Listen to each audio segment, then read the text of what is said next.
شروع اللہ کا نام لے کر جو بڑا مہربان نہایت رحم والا ہے۔ فجر کی قسم اور 10 راتوں کی اور جفت اور طاق کی اور رات کی جب رخصت ہونے لگے، اور بے شک یہ چیزیں عقل مندوں کے نزدیک قسم کھانے کے لائق ہیں، اس بات پر کہ کافروں کو ضرور عذاب ہوگا۔ کیا تم نے نہیں دیکھا کہ تمہارے پروردگار نے قوم عاد کے ساتھ کیا کیا، جو ارم کہلاتے تھے، دراز قد مانند ستونوں کے، کہ تمام ملک میں ایسے پیدا نہیں ہوئے تھے؟ اور سمود کے ساتھ کیا کیا، جو وادی قرا میں چٹانیں تراشتے تھے؟ اور فرعون کے ساتھ کیا کیا، جو خیمے اور میخیں رکھتا تھا؟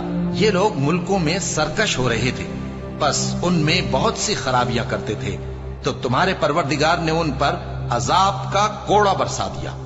بے شک تمہارا پروردگار طاق میں ہے۔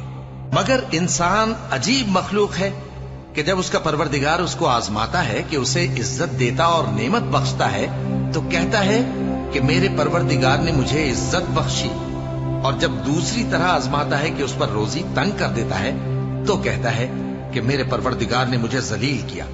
یوں نہیں، بلکہ تم لوگ یتیم کی خاطر نہیں کرتے، اور نہ مسکین کو کھانا کھلانے کی ترغیب دیتے ہو، اور میراث کے مال کو سمیٹ کر کھا جاتے ہو، اور مال کو بہت ہی عزیز رکھتے ہو۔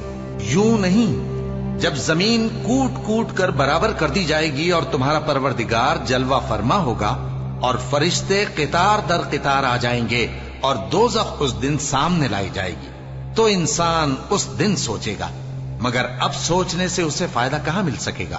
کہے گا کاش میں نے اپنی اس زندگی کے لیے کچھ آگے بھیجا ہوتا، تو اس دن نہ کوئی اللہ کے عذاب کی طرح کا عذاب دے گا اور نہ کوئی اس کے جکڑنے کی طرح جکڑے گا۔ اے اطمینان والی جان، اپنے پروردگار کی طرف لوٹ چل، تو اس سے راضی، وہ تجھ سے راضی، سو تو میرے خاص بندوں میں شامل ہو جا اور میری بہشت میں داخل ہو جا۔